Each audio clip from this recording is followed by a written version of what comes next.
This is Gary Atensi with CNTV, and we're in Denver, Colorado. I'm here at El Porvenir. I'm here with Jenna and Alexis, basically an organization, folks, that for over 20 years has provided clean drinking water for people of Nicaragua. As you know, CNTV is out there showing you a lot of places, businesses that you can go frequent for the viewers, but we like to give back time to time and basically let you know of organizations, nonprofits here in the area that are basically serving people a lot further away than us and a lot more need in us. What did the founder have in mind when they first started this? The founder was working for Habitat for Humanity in Nicaragua in the 1980s, and what she realized was that she was building houses for people out in the rural parts of Nicaragua, but that there wasn't an accompanying water piece. So people then had shelter, which was needed, but they also needed clean water in their new homes. Wow. And so we are talking about drinking water, but we are also talking about sanitation, toilets, the whole 9 yards? It's not only the clean drinking water that we work with the communities on, it's also providing them with latrines. Most of the people don't have a clean place to go to the bathroom, and so we work with them on implementing latrines.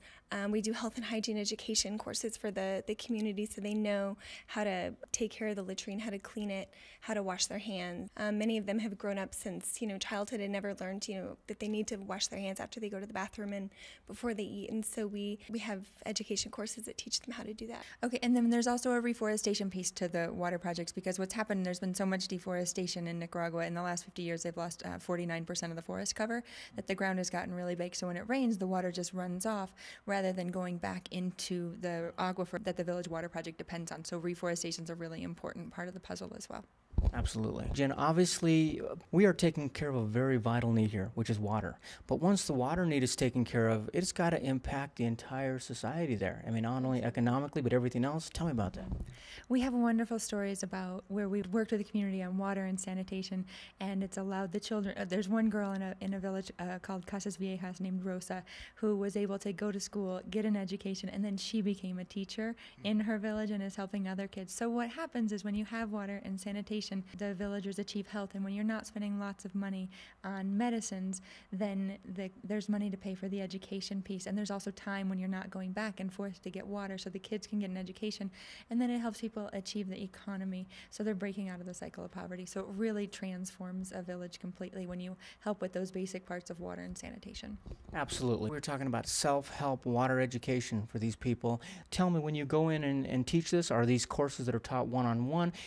Is this by a staff that you have over there on that end? We have 22 staff people in Nicaragua, 21 of whom are Nicaraguan, and they tend to be from the area where we're developing the projects. So it's fantastic because they know the area, they know the culture, they're there long term, so they can really develop these projects with the people. And in terms of how they do it, there are really so many ways. We have a Train the Trainer program where we work with individuals to help them learn how to be local health educators and continue the education piece. But we also go home by home, knocking on doors, checking to see if the latrine is in good condition, how is the health of the family. But we also do community-wide workshops.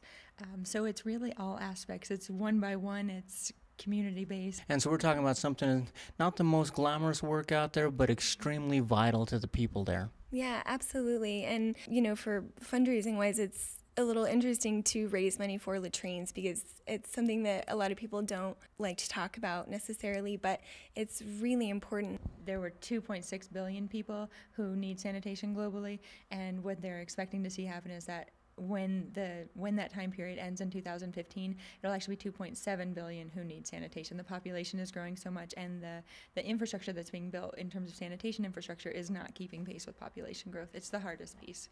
So not only do we have an immediate problem right now, but we see a bigger problem down the road, and so therefore you guys are going in and doing this.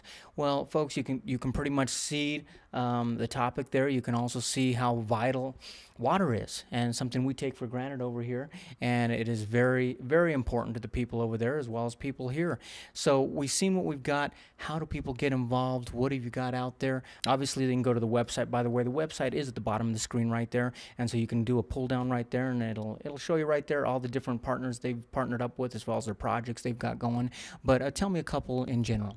Sure. Well, one of the main ways that we have to get involved is our work trips. We have where people from the U.S. can go down to Nicaragua and work on a project side by side with a village. They can work on things from reforestation. So the work trips are from 1 to 2 weeks in length. You know, they not only work with the communities, but they also get to know the Nicaraguan culture.